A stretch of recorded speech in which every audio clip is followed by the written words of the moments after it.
Hey, welcome in. Welcome to the Arrowhead Addict podcast. We are here coming to you live. The Kansas City Chiefs are going to the Super Bowl. You only win a Super Bowl 2 times every 5 years, right? Oh! The warm-up act is over. Let's bring in Melissa Etheridge, massive Chiefs fan. Melissa, Super Bowl champion, 2-time Pro Bowler, and Trent Green. Trent Green, how you doing? Hey, what's going on, guys? And he picked it up! He picked it up! He's gonna score!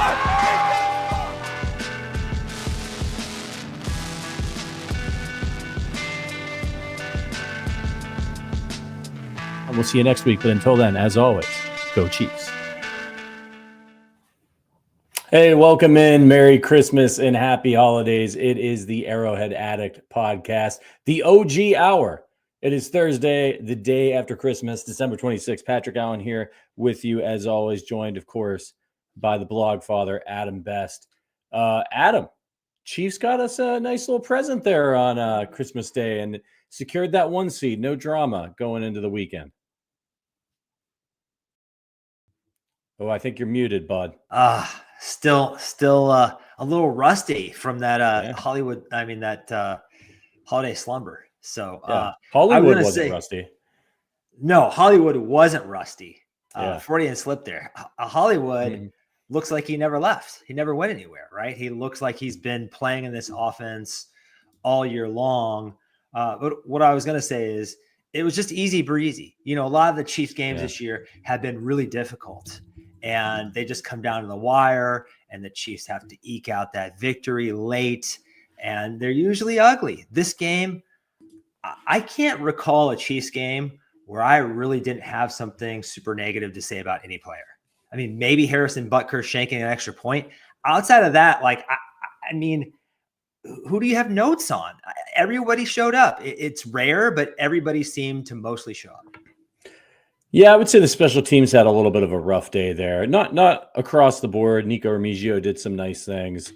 Butker hit the second long extra point he was asked to get. He's still getting back into shape, so it's nice to see that. But yeah, man, I'm with you. Like, I was pretty happy with the Texans game, to be honest with you. I mean, they got challenged in coverage a few times, but the Texans have some talented receivers. CJ Stroud, I know he's having a little bit of a sophomore slump. He's not a bad player. He's a good quarterback. He's gonna, I think, regroup next year and continue to play well. But this was one where, I mean, I'll be honest, man, I was worried about this game. You just short week on the road on a holiday against a team that's been playing really good defense all season long and kind of got their offense rejuvenated with the addition of Russell Wilson. They're getting guys back healthy. George Pickens is back on the field. You can see that he's a little bit of a problem.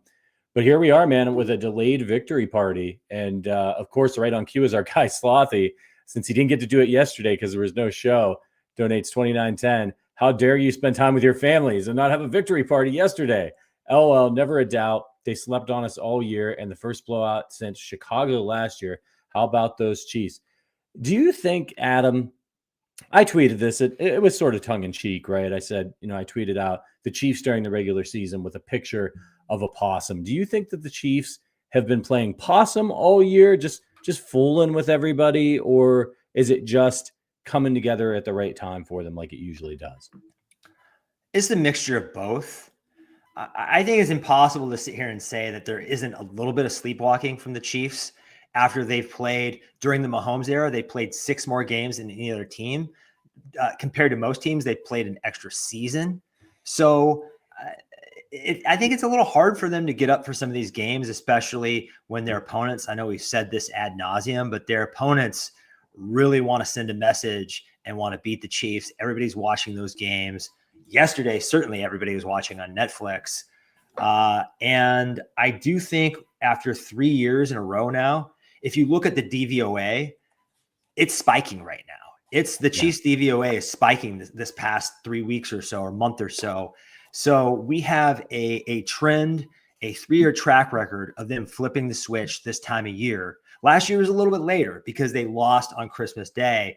And actually, I think that was helpful this year because I'm sure Mahomes and the whole gang said, we're not going to embarrass ourselves the first game ever on Netflix. We're not going to embarrass ourselves again on Christmas. So I don't know. And you have a lot of veteran players, a lot of continuity. I think they just know it's almost very NBA-ish, right? Where they're like, it's time to turn it up. Yeah, and we've seen that with NBA teams, dynasties. I mean, the Warriors, they had the season, of course, where they won a ton of games. And then after that, it was kind of like, all right, like let's get through this regular season. It's a little bit different. And look, I'm not saying the Chiefs are the only team that holds plays back and holds wrinkles and schemes back. I mean, Josh Allen was just talking about it in the close loss to the Patriots, or the close win against the Patriots. And I saw some Chiefs fans saying, oh, he's just making excuses. No, like the Chiefs are not, brilliant as their coaching staff is, they're not the only team smart enough to hold some wrinkles back for the playoffs and to bring some things out. But I think they're the best at it. And I think they have the confidence that they need to do it the least. And so now, and we're going to get in, we got a great show for you. We're going to talk about that Steelers game, break that down a little bit. We're going to talk about what's ahead. But now Andy Reid has a long time. So it is obviously it's the day after Christmas. It's December 26th. The divisional round, which is the earliest the Chiefs will play in the playoffs, is January 17th, is scheduled for January 17th through the 23rd is what they've got it penciled in at. So we're looking at somewhere in the neighborhood of 26 days, 27 days, like somewhere in there. The Chiefs are going to have a long time off. That's like an entire off season for Andy Reid.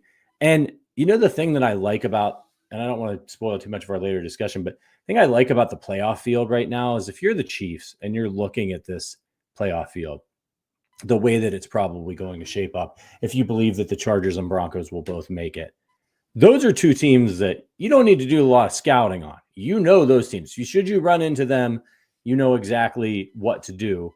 You play the Bills every year. You play the Ravens a lot. But you kind of can look at the field and be like, all right, like I know who we're probably going to run into in the divisional round. Like you could pretty much figure it out, especially now that the Ravens are going to move into the 2 seed. But we're going to get into all of that. I want to talk about the Steelers game, talk about what we saw, talk about what was different for this Chiefs team. And we're going to do that in just a second. But before we do, we got to let you know that Underdog is the place to play if you're a sports fan looking to win money while watching sports. With over 5 million happy players and 2 billion won, Underdog makes it easy and fun to cash in on all your favorite athletes' performances. Compete against other players just by selecting higher or lower on 2 or more player stats, and you could win up to 1,000 times your money. So turn every touchdown into a win with Underdog. Adam, I saw you were playing a little Underdog yesterday. It's the best place to cash in on all your football takes. And one of the things we really love here at Arrowhead Addict that they have is vulture protection, where you get 2 running backs, they're going in. Maybe you're betting on Pacheco to score that anytime touchdown. It ends up being Kareem Hunt. Well, you got vultured, but it's okay. They're going to rescue your entry. So if you want to help out the podcast, you still have time. Download the app today and use our code Arrowhead Addict. That's all one word to get up to $1,000 in bonus cash instantly. Again, that's our code Arrowhead Addict, all one word, to get up to $1,000 in bonus cash instantly. Must be 18 or older, 19 or older in Alabama, Nebraska, 19 plus in Colorado for some games, 21 and older in Massachusetts and Arizona, and present in a state where Underdog Fantasy operates. Terms apply. Void in Colorado. Concerned with your play, call 1-800-GAMBLER. Visit www.ncpgambling.org. In Arizona, call 1-800-NEXT-STEP, 1-800-639-8783, or text NEXT STEP to 53342. In New York, call the 24/7 Hope line at 1-877-8-HOPE New York, or text HOPE New York to 467-369. Ooh. I'm going to run Sterling down, man. I'm going to run him down. I know. So yesterday I did, what are those player parlays called or whatever? The champions? Is that what they're called? Champions, yeah. So I did Hollywood Brown, 3.5 receptions. I'm like, they're going to try to get him the ball. It's important to get those reps and build that rapport with Mahomes. Samaje Perine seems to be coming on. Not quite the full Jerick McKinnon, but maybe a half Jerick McKinnon surge, late season surge. So he was like 14.5 yards. And then Pat Freiermuth, this is the easiest one of them all, 29.5 yards, like the Chiefs and tight ends. We all know this. So, the Chiefs very well. It's fun to have a little action, and it's fun to capitalize on knowing your favorite team pretty well.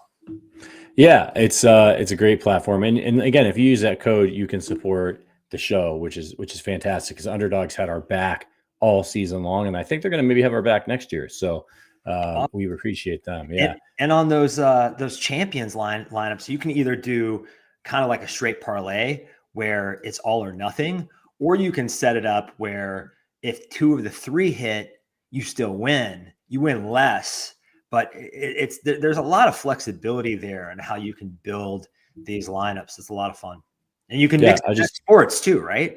Which is crazy. Yeah. I just correct you though. There's no such thing as a parlay in Underdog because it is a game of skill, and thus we don't use that word when we talk about Underdog. You've made a mistake. It's a triple threat. Yes, triple threat. There you go. I love it. Okay, so let's talk about the Steelers game, man. Again, shout out to all our members. If you're watching on YouTube, hope you had a happy and Merry Christmas. If that's a holiday that you celebrate, happy Hanukkah to our Jewish listeners. There's other holidays I think around this time of the year. I don't have a list of them all, but happy holidays to all of you.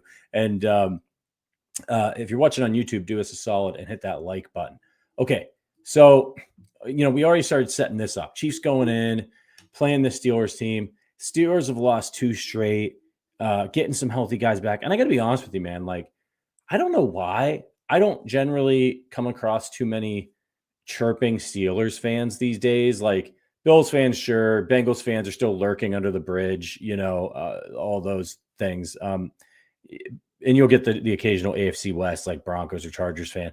But for whatever reason, heading into this game, everywhere I looked, Twitter, randos, and my TikTok popping up, like there's this guy's like, I guarantee the Steelers are going to beat the Chiefs.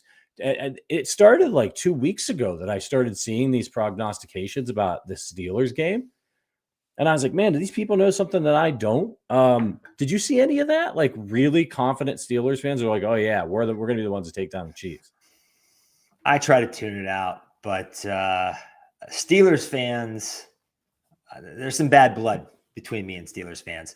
It goes back to, what was it, the 2017 divisional round? I fly in from Austin to go to that playoff game. And of course, the Chiefs lose. It's that game with Alex Smith where he can't do anything. They didn't score a touchdown. They didn't score a touchdown. And I get on a plane that is headed to Chicago before Austin. That's where my layover is. It's the cruise Pittsburgh. The flight attendants have terrible towels. Everybody in the plane's waving terrible towels. And I told the guy next to me, there's going to be hell to pay for this. There's going to be hell to pay. And of course, there was. The Chiefs essentially sent Big Ben Roethlisberger out on a sled during the playoffs several years later. But I think this rivalry has kind of died down. Also, I think usually the Steelers have kind of just been hovering around 500.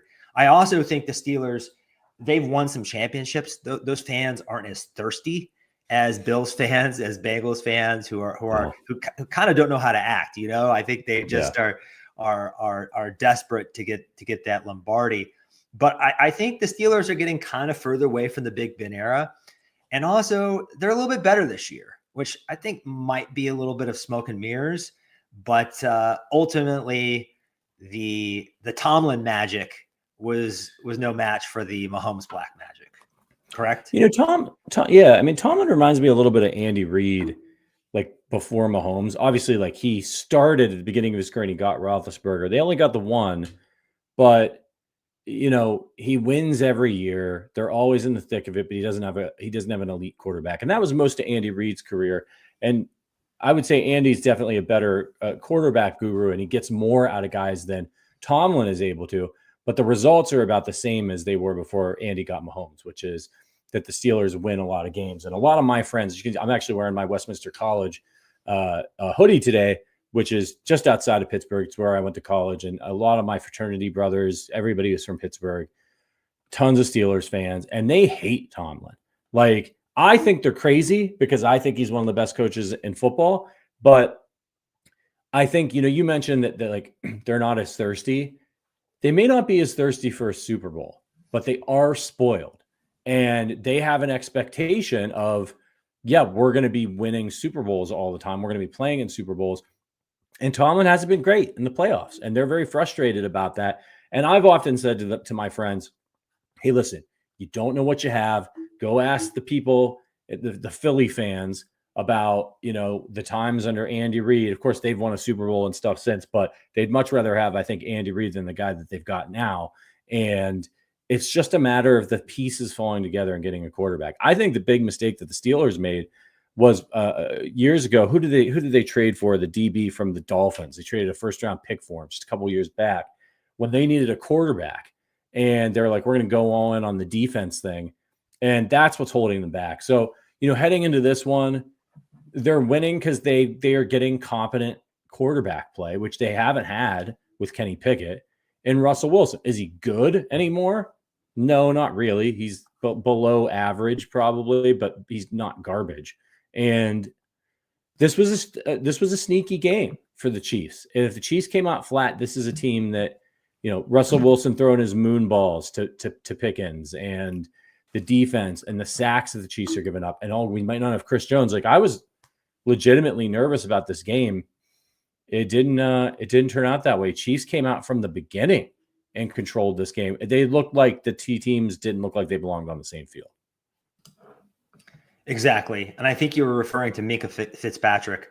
That's I think right. the frustration with the Steelers, just putting myself in their shoes for a second, is, guys, you got to bottom out. You can't be stuck in no man's land where you're not legitimate Super Bowl contenders, where you don't have the juice to go all the way and you kind of like barely scratch and claw into the playoffs, but you're not far enough down to even trade up for a quarterback. So they've kind of been in purgatory. And also they kind of had this, the Giants had the same thing with Eli Manning, where when a guy wins a couple Super Bowls for you, whether it's on his shoulders or not, it's kind of hard to push him out the door. So I think that kind of like screwed them up as well. But I think some of these teams, some of these franchises, even the Cowboys 30 years later, I think those fans are a little unrealistic or a little spoiled. So but I don't think they're a serious contender to win the Super Bowl this year, even though they've won double-digit games. If you look at their offense, it just they only have a few things they can do. Their running game, they get there with volume. Jalen Warren and Pat Freiermuth are okay. They're decent weapons. And George Pickens is great on the boundary, but Russell Wilson doesn't have it. And I think when they play really good teams, you see how many holes they have on their roster. You see the real issues. So we'll talk about seeing them later again, but I wouldn't mind seeing them in the playoffs. Yeah, no, absolutely. And look, I mean, in this one, the thing that jumped out at me right from the off was how crisp the Chiefs passing game was in this. Like, it's as good as they looked all year. Mahomes had his best game of the season, 29 of 38 for 320 yards, 3 touchdowns at 8.4 average. He didn't throw any picks, a 90 QBR, and he was getting the ball to everybody. Kelsey, 8 for 84. Worthy, 8 for 79. Both those guys had touchdowns. Justin Watson emerged from wherever he's been hiding most of the season and caught a deep ball. And of course, Hollywood Brown, 4 for 46. What do you think's going on here with the passing game? I've just was looking at some stats, and now I've come back to my screen, and you are in fact no longer there. There you are. What's going on, man? You got to fire off in the chat. I thought I could be back. So I am puppy sitting right now. 2 5-pound, 12-week-old puppies along with my dog here, and they were just barking their heads off. So did a little tweak. They're not barking anymore. But what do I think about the passing game? Like, what's going on here? This is the best performance the passing game's had all year against a good defense and a ferocious pass rush. Well, Joe Thuney at left tackle, giving us some stability there. He's not getting beat fast. He's not making mental mistakes. He's very solid over there. And I think Mike Caliendo is good enough when he's the kind of player in between the Creed Humphrey and Joe Thuney sandwich. He looks pretty good. But I think the biggest factor, along with Mahomes just really getting on track and getting into a groove, is I love Rashee Rice. Rashee Rice is an amazing player. He's a blossoming star, but this receiving core of DeAndre Hopkins, Hollywood Brown, and Xavier Worthy, it's the best the Chiefs have had since Tyreek Hill left. Yeah, that is the best trio. You can't even, I mean, Rashee Rice, MVS, Sky Moore, and Kadarius Toney, you're not going to take those guys over Hollywood, D-Hop, and Worthy. No way. No way. So I think they talked about on the broadcast how Worthy gets to kind of slide back into a role where he's mostly getting manufactured touches and he has a slim down route tree because he doesn't have the technical chops that Hollywood Brown has at this point in his career. And DeAndre Hopkins, those guys are technicians, they're veterans, they know the game extremely well. So I just think it takes a load off his shoulders and leans into what Xavier Worthy is good at without putting anything he's not good at yet on his plate. So that's kind of where I see the improvement. Yeah, and you mentioned Joe Thuney. I mean, Pro Football Focus in the true pass set grades graded him the highest of anybody on the offense, 87. Next highest was Creed at 80. I mean, you know, this is crazy. And the Chiefs in this game, the Steelers couldn't do anything. One hurry in this game, 2 pressures, 1 hit, no sacks on Patrick Mahomes. So this is what happens when Patrick Mahomes has protection. And I think we forget, man, like he's so otherworldly that I think like people sit there and they're like, man, he's not playing well. And it's like, well, the protection isn't good. And they're like, yeah, but that's not an excuse. And it's like, hang on a second. It's our brains are broken because he's so good. We're just like, well, he can overcome anything. If there's no offensive line, he can just levitate, 12 feet off the field and he'll be fine. And he could just throw his passes from up there. That's not the case. Joe Thuney is he your guy at left tackle for the rest of the way at this point? I think he has to be. This offense looks so good right now. Why tinker with, I don't want to say perfection, but the Chiefs are really firing and everything's coming together. I just don't know why you tinker with it. I like DJ Humphries. He's a nice player, but I'm not sure he's going to hold up given his injury history over the last couple of years. And once again, Mike Caliendo looks good enough at left guard. The way Joe Thuney, I mean, this is just an amazing thing. What other player in the league, I guess Chris Jones, you can move him out to edge and have a similar performance, but very few players can change positions like this and actually move into a tougher position and still keep that high level play up. I think he should be named team MVP. I really do. Because I think Joe Thuney is such a quiet, unassuming guy that he probably hasn't gotten enough shine. Creed Humphrey got on Saturday Night Live. People know a lot of these other guys on the team. Just Joe Thuney just does not get talked about.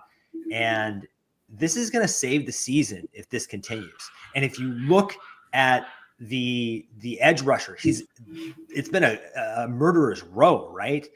You have Myles Garrett, you have Danielle Hunter and Will Anderson, and now you have TJ Watt and that crew from Pittsburgh. It's not like he's had easy matchups. So it was baptism by fire. This isn't a guy that's played a lot of left tackle. Right. And it doesn't matter. He's just so solid. He's so smart. He's so dependable. And you can tell Mahomes, sure, he is physically performing better, but Mahomes just trusts him. And that's a big part of it. Yeah, and look, the Chiefs are really good at scheming to help him but he still has to do a certain number of things correctly, or no amount of scheming is going to help the Chiefs in every situation. And what really helped them in this game was that they were just kind of rolling most of the game. They weren't putting themselves, they did get a lot of penalties in this game, but in general, they weren't having a lot of negative plays. They weren't putting themselves in bad situations, and the defense was playing well. We've got to talk about that in a second, but I'm with you. Joe Thuney is the team MVP. It's not even a question to me at this point that DJ Humphries is just an emergency backup. That's it. Like, you put him in if something happens to Joe, God forbid, I'm knocking on wood everywhere with both fists here. And honestly, if they win the Super Bowl, and Patrick Mahomes will probably win the MVP if they do, he should turn around and hand that trophy to Joe Thuney because they're never going to give it to a left tackle. But I mean, that's how you're right. Like, that's how hugely important what he is doing is. And you see NFL people talking about it, like Jeff Schwartz and other former offensive linemen and stuff on Twitter, who are they're in awe of what Joe Thuney's doing. They can't believe it. And the Chiefs were resistant to make this move, but credit to Andy Reid. Yes, I suggested it first earlier this year, and people crucified me for it. But Andy finally got my messages. It was the right move. You had to at least try it, right? He's so good. He's such a talented offensive lineman. Yes, he has short arms. That's Sterling's big thing. He's got short arms. It's like, okay, man, but like, is he giving up sacks? Because if he's not giving up sacks, if he's dying a slow death, that's all Patrick Mahomes doesn't need him to go out there and be Joe Thomas at left tackle. He just needs some time. I mentioned the short arm thing too, and it's not necessarily a me thing. I don't even know if it's a Sterling thing. Maybe it is. Andy Heck and Andy Reid typically don't draft tackles that don't have 34-inch or longer arms, but beggars can't be choosers. And I'm sitting here thinking about what Joe Thuney's doing. Will Shields might be the best guard I've ever seen play. Just a phenomenal, one of the greatest Chiefs of all time. I don't know if he could do this. Seriously, I don't know if Will Shields could have done this. Yeah. And this is an era where they pass more than they used to. So I don't think there are words to describe how difficult this transition is and what he's pulling off. This is why you don't see it. You don't see it, right? Yeah. And then you've got Xavier Worthy, who it's just starting to click, man. He's making an impact. He continues, even though you've got DeAndre Hopkins and even though you've got Hollywood Brown back in action. After Travis Kelce with 11 targets, next up was Xavier Worthy with 9. Teams have to think about him. They have to worry about him now. And when you're dealing with Kelce, you're dealing with Worthy, then you've got your chain movers and DeAndre Hopkins. And I love the way they're using Hollywood Brown. 4 receptions, 46 yards on 7 targets. He had a long of 17. Everybody thought he was just going to be Mr. Deep Threat, but he's helping them move the chains. I'm really surprised, not that he's making an impact, but how fast he's making an impact after coming back. That's fantastic. I think it was Price Carter who was talking about on one of our after shows about how like it's like inserting another like power hitter into your lineup. All of a sudden the whole lineup starts performing better. People have protection, takes the pressure off, and everything starts rolling. I feel like that's what's happening here. Do you think that Worthy is going to continue his like Rashee Rice-like arc? He is now moving up the ranks of Andy Reid rookie wide receiving yards. Sure. Why not? I think Rashee Rice is probably a better all-around player at this point last year. Totally. I made this point before. He was 2 years older. Xavier Worthy is 21 years old. So the sky really is the limit once he puts on some weight and some strength and learns how to play the position. I'll use another sports crossover explanation for this. It's like the Chiefs only had one 3-point shooter. Now they've got 2 guys that can drill from deep, and it just opens everything up. It just expands the field, and everything's starting to click. The running game, I would have liked the running game to look a little bit better yesterday against the Steelers, but the passing game is just humming. Even the deep game. I mean, how happy did that make you? Seeing Mahomes just step up and throw a perfect deep strike to Justin Watson. We got Justin Watson going. If he can step in and contribute a little bit, honestly, this may sound crazy. This is the only thing I really think he's maybe above average at. He might be the team's best, like run a fly route, run a 9 or a go and catch a 60-yard pass. He honestly might be the best option because he's just got size on Hollywood and Xavier. Yeah, he certainly does. And you're right. The running game, not great yesterday. 20 carries for 69 yards. Nice. But they get the touchdown. Got everybody involved. A little bit from P. Ryan, a couple for Worthy. Mahomes took off once, and then Pacheco and Hunt. But it was the passing game that was the story. The other thing that astounded me yesterday, and I'm still not sure how it happened, was the defense. Chris Jones on the sideline. I'm sitting here thinking, well, man, hopefully Charles Omenihu can get going and Karlaftis, and the Chiefs just go insane. And they were getting pressure. It wasn't always blitzes. They were getting pressure rushing 4. You have 5 sacks on Russell Wilson on this game in a game where Chris Jones didn't play. Mike Dana, who has long been a really useful pass rusher for the Chiefs, who has been having a really tough year, has been ineffective. It's like, I don't know if he was injured. Did he find the fountain of youth? Did somebody heal him? He has 5 tackles in this game, 2 sacks, 3 tackles for a loss. FAU, who does nothing ever, he got a sack. Turk Wharton, who's been having a great season, got a sack. Karlaftis got a sack. They hit Russell Wilson 9 times. And you could see as the game wore on, he was seeing ghosts out there, and it really helped the Chiefs defense out. It's a little, remember the Titans action, Jerry goes down and the rest of the team has to rally. I think it's the kind of the defensive equivalent of Patrick Mahomes. Chris Jones is so damn good. I think he's the best defensive player in the league, honestly. And I've explained it plenty of times. I think there are some people that agree, but it's him and Myles Garrett for me. That the other guys in the defense just, hey, Chris, it's time to take over, buddy. Do your thing. Yeah. And when he's not there, I think everybody has to put a little bit more ownership on their own shoulders. And George Karlaftis, I've been a little hard on George Karlaftis this year because I was expecting a little bit more of a third-year breakout for him to take another step forward like he has each of the previous seasons. And up to date, that hadn't happened. But these past 2 weeks, he's starting to come into his own. He's been grading out really well. He's winning fast. He's even shown a little bit of bend. FAU, that wasn't just a decent rep. That was a really good rep. That was an athletic, fast win. So seeing flashes from him, Mike Dana, they try to put a tight end, like a really good blocking tight end, Darnell Washington, but a tight end nonetheless. Mike Dana is a solid third edge. If you're going to put a tight end on him, he's going to win that battle 9 times out of 10. So that was nice to see. And I thought the safeties who have been kind of struggling in coverage, Justin Reed, Brian Cook, those guys look good. McDuffie, there aren't enough superlatives in the thesaurus for Trent McDuffie.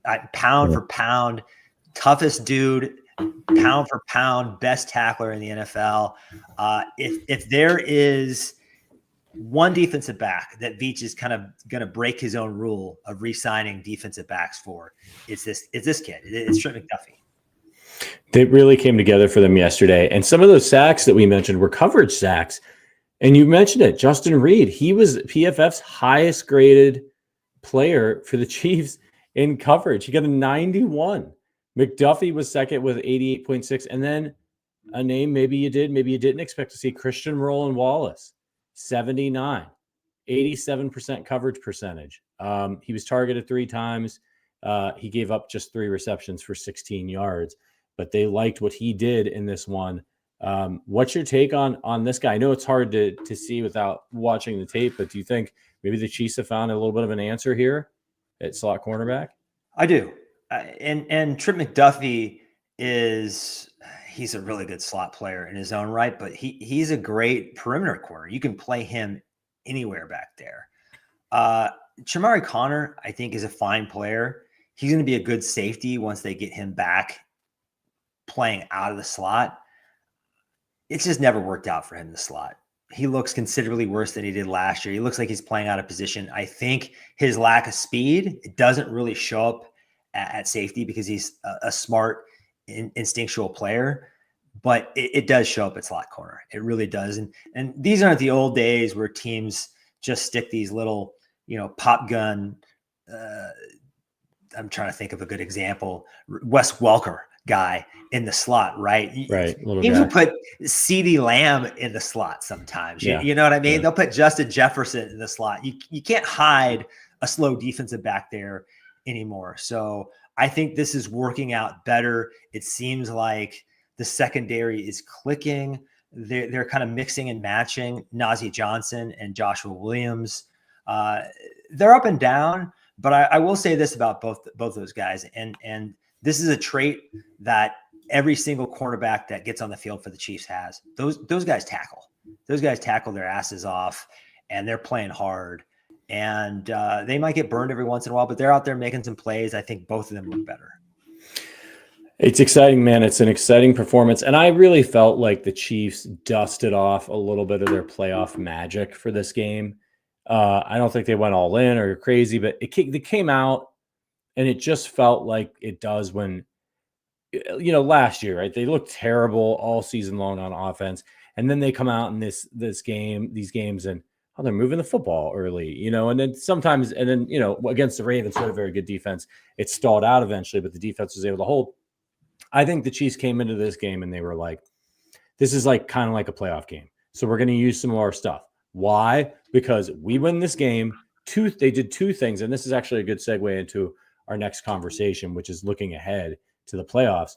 By winning this game, obviously they secure the number 1 seed. They get plenty of time off. They don't have to, dick around next week playing Denver and trying to win that game. They're done. They can start doing all their planning and they can rest their bones. They got some older players on this team. But the second thing that they did was they helped the Ravens get back in control of the AFC North. Well, you might ask me, like, Patrick, why do we care? Why do we want to help the Ravens? They're one of our biggest rivals. Well, let me tell you why. Because the Ravens are a very good team. They're obviously a top 3 team in the AFC right now, right? If they lose the North, then that means that they're going to be either a 5, 6, or 7 seed going into the playoffs. If the Chiefs are the number 1 seed, that means if the Ravens advance, the chances are the Chiefs are going to have to play the Ravens in the divisional round of the playoffs. And then if you think the Buffalo Bills are as good as they are, then you're going to see them in the AFC Championship game. So it's the second year in a row, the Chiefs would have to go through those 2 really good teams to get back to the Super Bowl. That's really hard to do. Well, now the Ravens are the 3 seed. So, as long as they take care of business next week, they're good to go. And that means the Chiefs sit it out. And right now, the current playoff standings, Chiefs 1, Bills, Ravens 3, Texans 4, Steelers 5, Chargers 6, Broncos 7. There's a very good chance that it goes chalk next week. That's your playoff seeding right there, right? So if that happens, then you've got the Broncos going to Buffalo. They're probably going to get killed. The Chargers going to Baltimore, probably going to get killed. And the Steelers are going to take on the Houston Texans.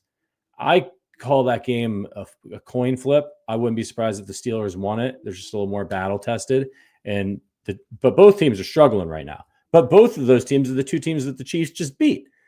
So regardless of what happens in that game, the winner of that game, if you think that the rest of it's going to be chalk, is going to Arrowhead, and the Ravens are going to Buffalo. So you've got 2 quality teams, and by getting the 1 seed and making sure that the Ravens get that 3 seed, you're just taking one of them out for yourselves as long as you win in the divisional round. And then if you're the Chiefs, you're hosting, the Steelers or the Texans, or if the Broncos or Chargers win, you get to deal with them. And I know you never want to play a divisional team, but who do you want to play, Adam? That's really what I'm getting at in this monologue. Who do you want to play in that divisional round? I'm about to date myself here, but I'm going Moses Malone, like with that kind of attitude in 1983. Remember when he said faux, faux, faux, where he said he was basically going to sweep any team that came in front of them? Yeah. This is the Chiefs, man. They don't fear anybody. It doesn't matter. They went into Buffalo and Baltimore, and some people have said, Aaron Schatz, who's been on this program, said it may be the toughest road to a Super Bowl in NFL history. So after seeing that last year and knowing that these games are going to be played in the friendly confines of Arrowhead Stadium, it doesn't matter. I will say the one thing I do want is I want Buffalo and Baltimore to play each other in the divisional round. I want Baltimore to have to go into Buffalo. I mean, those fans are going to be crazy. They are so, we called them thirsty earlier. They are starved for this. Josh Allen and these fans and this franchise, they want it as bad as I'm not saying the Ravens aren't, don't want to win either, but that city, that franchise has won some championships. Yeah. Buffalo has always been the bridesmaid. They've always been this close. And with the weather and everything else, I just wouldn't want to go up there this time of year. I know the Chiefs successfully did it, but it was close, man. It was really, really close. So I think the Texans are imploding. I'm not afraid of them. I mean, losing Tank Dell was catastrophic for them because he was starting to look like himself finally after breaking his leg last year. It took him a while to get back to full health. Stephon Diggs, they lost him. That was so not having those two guys. I think opposing offenses are just looking at Nico Collins and saying, we stopped this guy. Their offense has nothing. Joe Mixon seems to be running out of steam as an older running back, getting later into the season. The Steelers, they just don't have it. And then the Broncos and Chargers are great stories. I think they are two franchises on the upswing that are well run with good coaches. But look at those weapons on offense. They just can't go toe-to-toe with the Chiefs. They don't have the playoff experience, and they don't have the weaponry. So really, I think it's going to come down to, once again, either playing Buffalo or Baltimore in the AFC Conference Championship game, the Arrowhead Invitational. And I don't know who I'd prefer to see between those teams. I think they're pretty evenly matched, and it's really hard to say. I will say this, though. Josh Allen is the one quarterback I've seen really go toe-to-toe with Mahomes at Mahomes' highest level, at Mahomes' peak. I've never seen anybody else, Brady included, really match peak Mahomes, blow for blow. We've seen Josh Allen do that. I respect Lamar. I think he's a hell of a player. I'd probably rather see Lamar if you held a gun to my head. How about you, Patrick? I'm with you. Yeah, I'm with you. Look, this is the way I think it's going to go. I think Baltimore is going to go into Buffalo, and I have a ton of respect for Josh Allen and the Bills and what they've done this year. I don't like that matchup for them. Baltimore beat them earlier in the year, and it's the playoffs. And I think, the big thing, and this could be a little bit scary for the Chiefs too if they get to the AFC Championship game, but I think one thing that Harbaugh probably learned last year when he's going back and he's watching the tape of the AFC Championship game is he stopped running the football. And he knows, all due respect to Lamar, he's incredible. It's run first, throw second. That's his skill set. And when you force him to throw, it makes things harder on him. And they stopped running. And that really helped the Chiefs in that game. He's got Derrick Henry now. This is the end of the line for Derrick Henry. I'm not saying he's going to just retire, but he is still an elite back. He's in an offense that's allowing him to continue to, show off the best of his remaining skill set, and it could fall off at any time. And I think with a guy like him, when it does, it's going to be precipitous, but dude, I think they're going to go up there to Buffalo and they're going to run the ball 45 times. And I don't think the Bills can stop them. I really don't. And I think they're just going to hit him with Henry, hit him with Lamar, hit him with Henry. They may not pass the entire game. And that's how I think it's going to go tonight. So I think we're going to see Baltimore in the AFC Championship game, and that's scary, but let them wear themselves out in a wild card game. Let them wear themselves out going up to Buffalo. Get those old legs of Derrick Henry tired, and then go to Kansas City, where I think the Chiefs will. That's what Spags did, right? He was like, "Go ahead." He was like, "Go ahead, throw it on us." That's the looks he would, and the Ravens couldn't stop themselves from doing it. So I think I would rather see Baltimore. Both teams are going to be a huge problem for the Chiefs in the AFC Championship game, but give me the defense that over the course of the year, they're playing a little bit better recently, has been worse, and that's Baltimore. And give me the guy who is a little bit suspect throwing the ball, especially when the chips are down and he doesn't have any other option. Whereas we've seen Josh Allen can put on that Superman cape. He's unbelievable. I don't want any part of him. I know we can beat him. I'm not scared of him, but I don't want any part of him. I'm scared of him. If it's third and 3 or 3rd and 4, you're just give him the first down. He's unstoppable. Yeah. The only way to stop Josh Allen is 3rd and long. That's your only chance. Yeah, and it's the same thing with Lamar on 3rd and short. With Derrick Henry now, they fake a handoff. They've got an option called. What are you going to do if you're the defense? Just might as well give him the first down. I think Josh Allen, the thing that scares me about him is exactly what happened in the regular season game against them. It's not that the Chiefs can't score on the Bills. I think they can.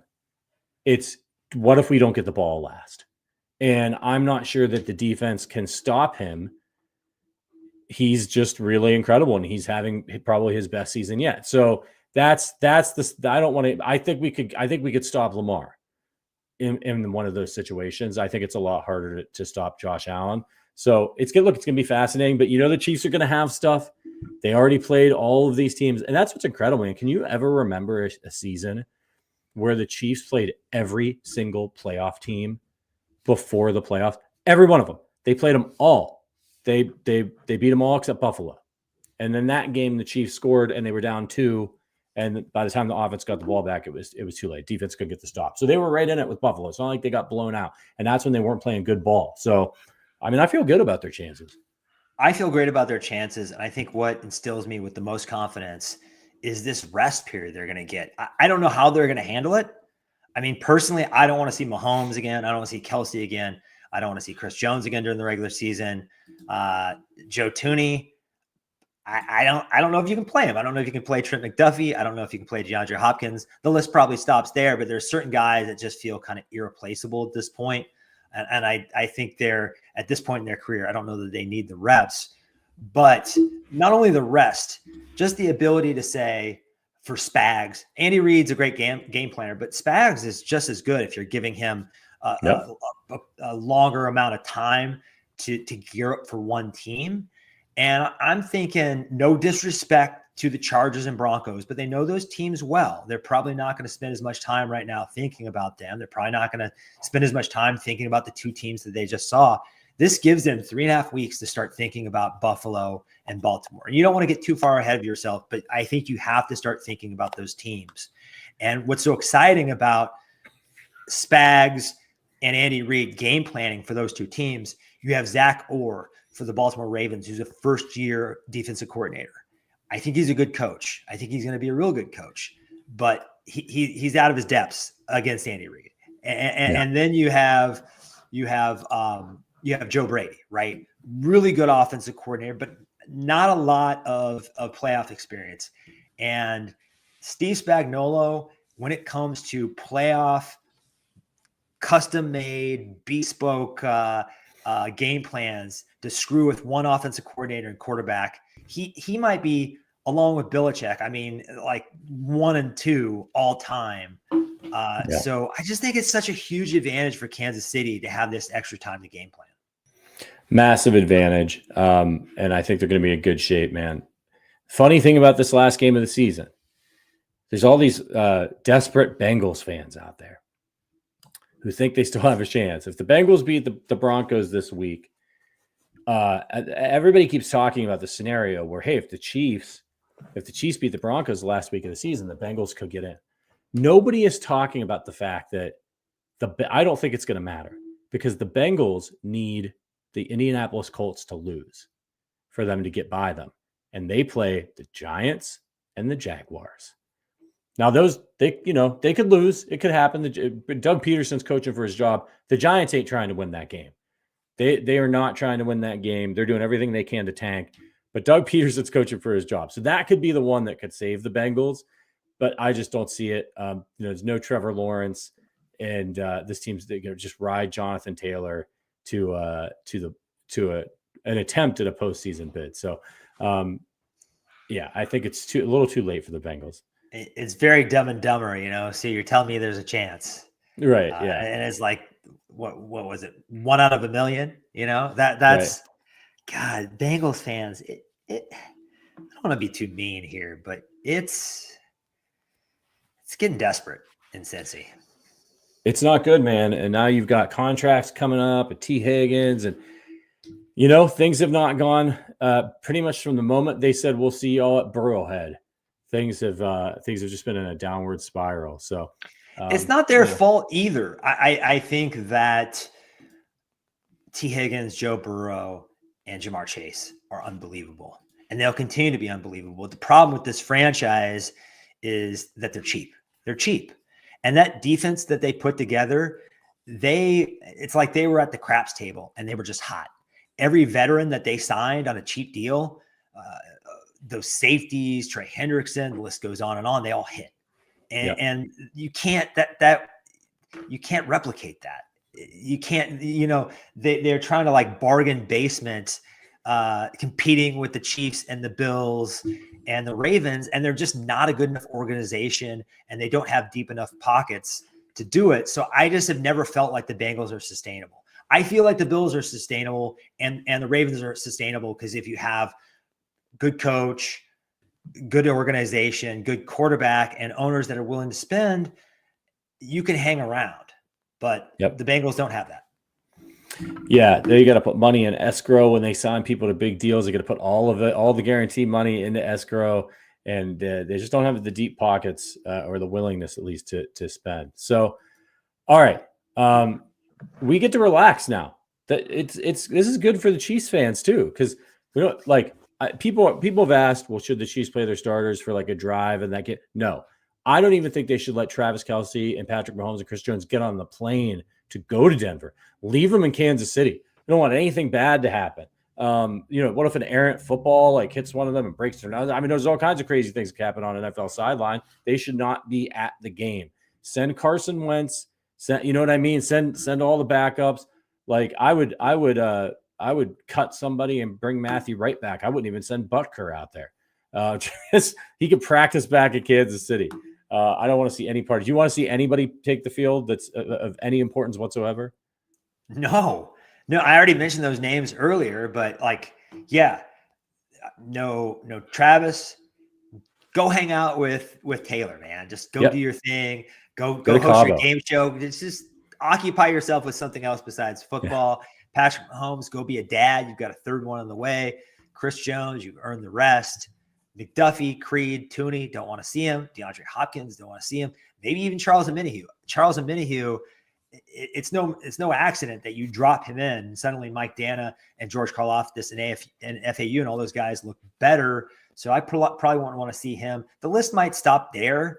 Maybe Nick Bolton too, because Nick Bolton intellectually is the leader of the defense. I think you really need him. And if you want to say the same thing about Justin Reed in the secondary, that you need, Spags, that there's Spags' brain on the field. I could see that, but you probably stop there. Some of these guys you want to get reps. You want Hollywood Brown. I mean, you want him out there. You want probably the young guys in the secondary getting reps. So yeah, I don't want to see about 10 guys. Is that kind of similar to your list? No, I don't want Hollywood Brown anywhere near that field. We just got the guy back. Are you crazy? Would you see what happened to him in a preseason game? It was the first damn snap. The offense has been completely rejuvenated since he came back. Xavier Worthy doesn't need any more reps. He's been playing all season long. Nail him to the bench. Nail Hollywood to the bench. Don't put Noah Gray in there. Play everybody else. Let Nico Remigio go buck wild out there, man. Do they have any other tight ends at this point? Who are they going to play at tight end? They just signed Big Bob Tunyon, the former Packer. So put him out there. I don't care. Shout out to Jalen for the super chat. It says, I never felt this good about KC's chances to make it to a Super Bowl. Everything seems just inevitable for them to be in New Orleans. May I dare say, when it all seems perfect, they lose. It all seems perfect. They lose. Eagles are the threat. Okay, I was misreading that. Look, man, it's the NFL, and there is a very good chance they lose in the playoffs. A very good chance. It's just, I mean, look at all the games that they won by the skin of their teeth this year. It's hard. These other teams are good. One bad bounce, all those types of things. But you should feel great about this team. They're playing their best football right now, and they have all the experience in the world. And, I know they're going for a three-peat, and a lot has been made about that, but they're playing with house money, and they know it. They you know what I mean? It's like you're going back for seconds at the buffet. It's maybe not the best idea, but it doesn't matter what you find up there. You've already had a full plate of food. You're good to go. So the Chiefs are just going up to the Sunday bar, and they're like, let's see what we got.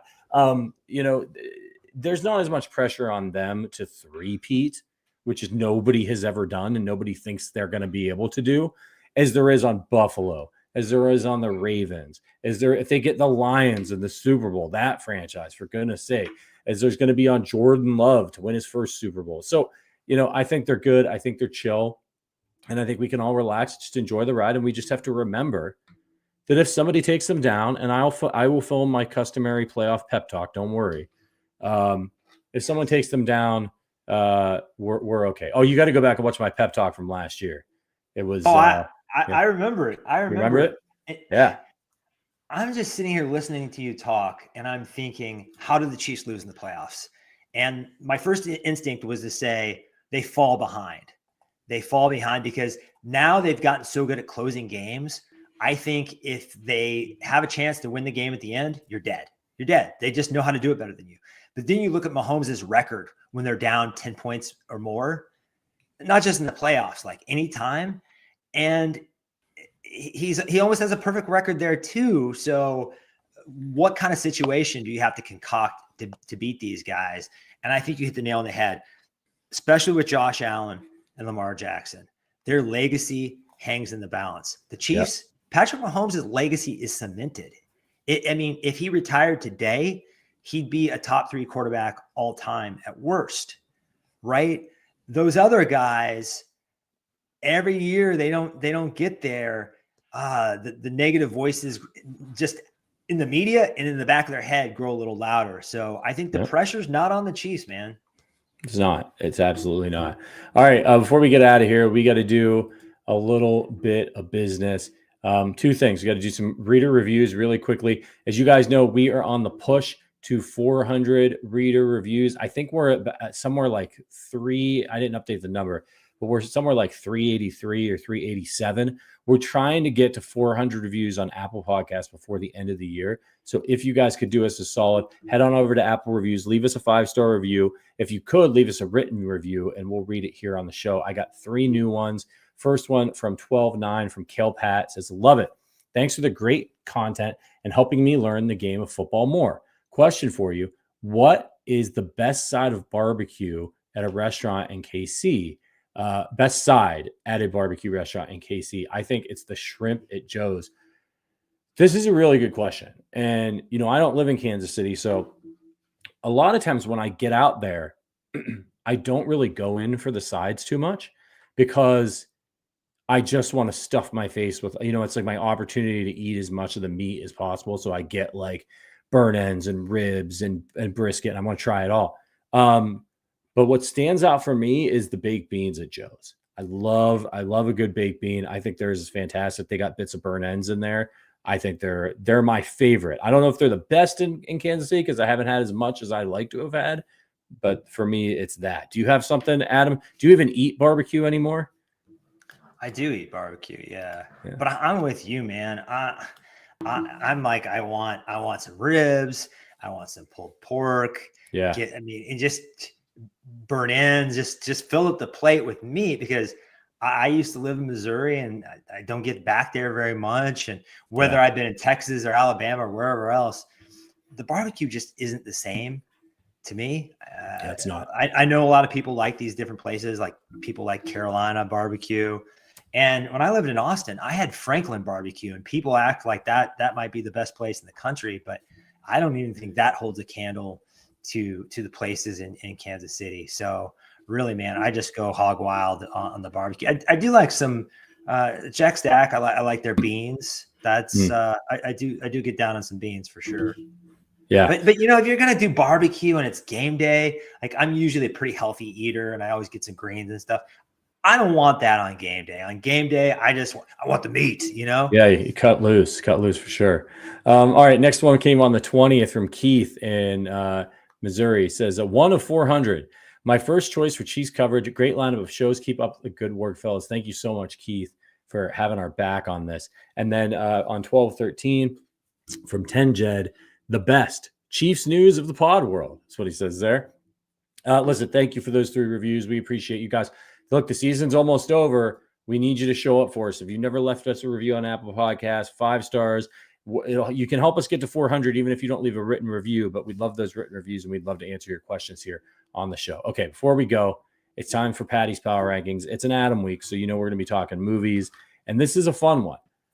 We're going to do the birth year of Travis Kelce, which, funny enough, is 1989. And man, when I was looking this over, what a year for movies. It's just one banger after another. It was really hard for me to pick my favorite 3, but I did my best. Adam, you want to kick us off? I'll kick us off with one of my favorite movie-going experiences of all time. 1989's Batman, the Tim Burton version with Jack Nicholson as the Joker, Michael Keaton, of course, as Batman / Bruce Wayne. They don't do it like this anymore. There's so much more content now. There's so many channels and so many streaming services that it's just not the same. The marketing campaigns in the late 80s and early 90s, when kind of all eyes were on these summer blockbusters, from this point to up until maybe Jurassic Park or so, it was just insane. You could go into any restaurant or any mall or you would just see the stuff everywhere. It was ubiquitous. And Batman, I was always a fan of Batman before. My name is Adam Best, which is one letter away from Adam West. So growing up, who's the 1960s Batman. So all my teachers were like, you're kind of like Batman. So I was super into Batman before this. And it was just a dream come true. Awesome movie. Is it campy? Yes, but it's also glorious. Yeah, I mean, all the superhero movies now, not all of them, but a lot, they're very serious. And this is a fun. Jack Nicholson's performance of the Joker is fantastic. It's iconic. He was born to play that kind of role. And if they wanted him, in more modern times to play a more serious version, I would have loved to have seen that as well. But he was a blast. He had a blast playing that role. Really hard not to put that one on my list, but I had to start with Major League. I'm a kid from Northeast Ohio. I grew up rooting for the Indians, and I have so many quotable lines in that movie. It's so damn hilarious. The American Express card commercial that they do. It really is amazing. And it's kind of funny because I was talking this year with some people because the Chicago White Sox were so bad that they, achieved the record of the most losses in a season. That's not actually true, but they're counting it in like the modern era. So like they're starting at 1900, but in like 1899, there was a team called the Cleveland Spiders. They aren't the same franchise as the current Guardians team, but the Cleveland Spiders were owned by the same guy. I believe he owned the St. Louis baseball team at the time. He owned both teams, and he decided, and it's like the plot. It's like a real life version of the plot of Major League, except they did not end up like winning the pennant. This guy, he decided he wanted to move all of his interests to the St. Louis team. So he took all of the really good players on the Spiders, including Cy Young, by the way, who was on the Spiders. This was a good baseball team.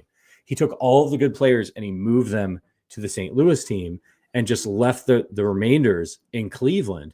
And they were horrendous. They only won something like 20 games. They were so bad that teams, they only played a few games at home all year because they were so bad that only about 200 fans would show up to the game. And so opposing teams would not come to Cleveland because they were like, yeah, it's not worth it for us to fly. We're going to lose money if we come. So they were on the road all season long. So this actually sort of the plot of Major League where this rich person takes over the team and wants to move it. It really reminds me of the Cleveland Spiders. Hilarious film. You've got Joe Jabu and all that crazy stuff. Should have given him the chicken. Willie Mays Hayes. It's just a fantastic, hilarious movie. All-time classic. Couple things here. Willie Mays Hayes, man. I love Wesley Snipes sports movies. Jeez, I mean, White Men Can't Jump is the pinnacle of sports movies for me. And I actually had a drink at a screenwriting conference in Santa Fe with the guy who wrote this, David S. Ward. And believe it or not, he also wrote The Sting. So this is a really versatile guy. He wrote Sleepless in Seattle. He wrote The Sting. He wrote Major League. It doesn't seem like those three things go together. And as a screenwriter, I can't tell you how impressive it is to do this kind of semi-serious con movie, this hilarious sports movie, and then this iconic rom-com. Guy's a legend. Smart guy. It has, in my opinion, the funniest line in all of comedy, which is when the religious pitcher comes up to Serrano, who's worshiping Joe Boo, and he says, you really ought to think about you really ought to think about, turning to your Lord and Savior, Jesus Christ. And Serrano looks at him and says, Jesus, I like him very much. But he help hit the fastball or a curveball. And he says, and he responds, "You trying to say Jesus Christ can't hit a curveball?" That's it. In my opinion, that's the funniest fucking line of comedy in all of cinema history. It's a perfect movie, man. Unbelievable. Yeah. My number 2. This is another near and dear movie going experience. I remember being in line with Zach, my brother, another Arrowhead Addict co-founder. Yeah. This is back when they had less theaters. You couldn't buy seats online. And there was so much anticipation for this movie that we were there waiting in line like an hour and a half outside beforehand. Indiana Jones and the Last Crusade. So huge Indiana Jones fan. I wasn't really old enough to see Raiders until like around the time I saw Temple of Doom, which, I mean, as a kid, Temple of Doom was awesome, but obviously not as good as Raiders. This movie, I think I like it the best. I think I watch it the most. First of all, you have River Phoenix, who, RIP, just what would he have gone on to do if he would have lived as an actor? Just amazing. That opening scene sequence of young Indiana Jones, and then just the chemistry between Harrison Ford and Sean Connery as father and son. Just unbelievable. Some of the best chemistry in cinema history. Extremely rewatchable to me. And that's something that I put a premium on, is how, can I fire this up once a year and never get bored with it? And it's that kind of movie. It's fantastic. Sean Connery, Nazis, Indiana Jones. Like, what more do you want out of a movie going experience? Incredible film. It was another hard one for me to leave off. There's just so many good movies. Next up for me is Dead Poets Society. Such a good movie. It's so fantastic, especially probably appealing to young men. Coming of age story. Robin Williams in another dramatic turn. What a special individual Robin Williams was. Obviously hilarious. He had a tenderness.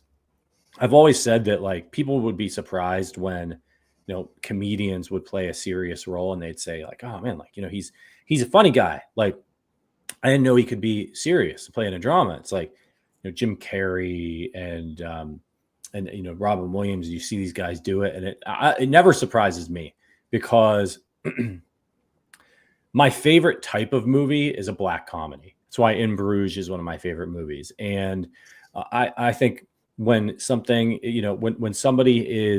when they understand people, you have to understand people, I think, to be funny. You have to, like, really understand people to be funny. And you have to understand people to be very empathetic to be a good actor. And this performance from Robin Williams is just amazing. It's an incredible film. It's heartbreaking. It made also one of the best lampoons ever on Saturday Night Live. If you've never seen their take on Dead Poets Society, it's great.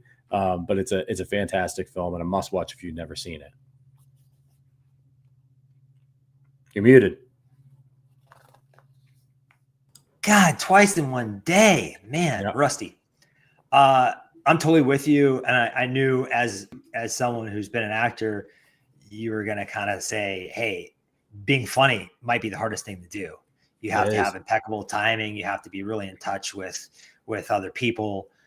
So it's no surprise to me when Adam Sandler, everyone's like, this guy makes shitty movies. He's not very talented. And he goes and does something amazing like Uncut Gems. Well, yeah, the guy's funny. He probably can act. I honestly wish we would have seen more serious Eddie Murphy, for example. Yeah, but, Eddie, Adam Sandler in Funny People, which it got a little unwieldy towards the end, but he's got a great scene when he's struggling with he's fighting cancer and he's trying to watch the Cavaliers game on the TV that is really affecting in that film. And I want to say one more thing about Robin Williams really quickly. If you want to see just a fantastic feat of acting, Go watch Good Morning Vietnam and watch the scene where Robin Williams is entertaining all of the guys as they're shipping out, and they're in these trucks and they're looking through and they're laughing, and he's doing all his jokes, like classic Robin Williams kind of comedy is what his character is doing, like voices and nonstop. It's just one thing after another, boom, boom, boom, boom. And as the trucks start to pull out, he continues to do it. He continues to entertain these troops, and all of the acting is done on his face. He is still being funny and making them laugh. And if you watch his eyes, he is heartbroken to see these guys going off to potentially be killed. His performance in that scene and actually you can barely hear what he's saying at the end. It's a fantastic performance. Must watch as well. All man, we could just go off for Robin Williams for an hour. I mean, he anchored Good Will Hunting. Yeah. I don't know if you've seen the stand-up he did about 20 years ago where he's all coked up and he's just drinking. He's got like 10 different water bottles going, just chugging them. And he just bounces from one thing to another. It's just kinetic. I don't throw around the term genius. It can't be disputed. That man was a genius. I mean, he 100%. was a genius performer. My number one is, and I had, you're right. This is a crazy year. There were some other movies that I like dark horses, like UHF. You ever seen UHF with Weird Al? No. It's a crazy movie, and Michael Richards, the canceled Michael Richards, Kramer is in it. It's this crazy movie about taking over a public access station. Anyway, that's how deep this year goes. Is there are good movies that nobody's ever heard of, but my number one is Do the Right Thing by Spike Lee. This is one of the first movies that kind of like hit me in terms of deeper themes and some of the social stuff going on in America. And just, it was a different kind of world and sort of type of storytelling that I had ever had access to. And it was one of the things that really made me want to write movies in the first place. I'm just a huge Spike Lee fan. He's one of my idols.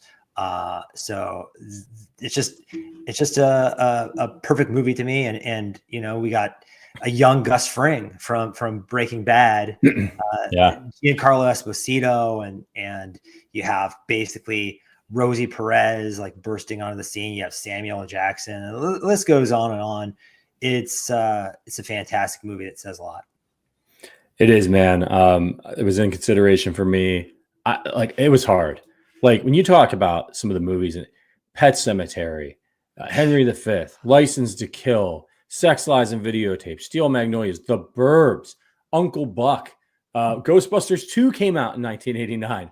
Did a Christmas Vacation come out this year? Christmas Vacation, Born on the 4th of July, My Left Foot, one of the greatest acting performances ever, Driving Miss Daisy, Field of Dreams came out in 1989, Lethal Weapon 2. I mean, The Abyss, When Harry Met Sally, The Little Mermaid, like it may be the best movie. Like I've got to sit down and like go through all the years, but that may be the most like versatile and successful year in cinema history. I mean, Hollywood was cooking in 1989, but for me, for my money, Back to the Future 2 also came out in 1989, but for me, it's Glory, man. And you want to talk about a tough watch? Glory is Denzel Washington and Morgan Freeman and Glory, in particular, Denzel Washington is fantastic. It is the film, I think, of the 80s. They show it in schools. Like it's just, I don't know what to say about this film. Like it's about a very difficult time in history. It's about a very special group of people. And, there's a lot of ugliness out there in the world. And, it's kind of like, especially when people try to make movies about race, like it's so complex, right? And this isn't just about race. Like this is about slavery, and this is about a really difficult time in our nation. And it's a war movie. It's really hard to pull off. And I feel like it can be really hard to pull off because sometimes those movies get a little bit too preachy, and then that doesn't work. Or sometimes I love Remember the Titans. It's like, I love the movie. It's fun. It's super entertaining, but it's like it Disney-fies like a really hard and upsetting. And it's melodramatic, but but that's okay. Like that can be a nice entry into some of these ideas for some people. Glory doesn't pull any punches, man. Like it's so friggin' good. It's about, the Black Regiment in the Civil War, led by Robert Shaw. It's played by Matthew Broderick. You got Denzel Washington, Morgan Freeman. It's a tremendous cast, a heartbreaking film, and a beautiful score, a beautifully shot film. It does all the things right, in my opinion. Don't get me gushing about Denzel anymore, man. We already did that before. Huge man crush. I mean, just doesn't get any better than Denzel Washington in terms of he is a bona fide top of the A-list movie star, but also can go toe to toe with any actor ever. Daniel Day-Lewis, Laurence Olivier, you name them. He's on par with them. So just a really special early performance from him. Morgan Freeman too. I mean, geez, Morgan Freeman, national treasure, and a serious role from Matthew Broderick, where I think sometimes he's been maybe underutilized as an actor because he probably got a little typecast being Ferris Bueller, right? Yeah. So, and I think this was probably his effort to be like, hey, I'm a little bit more than Ferris Bueller, guys. Yeah. And if you've never seen this movie, just stop what you're doing and watch it. It's historical.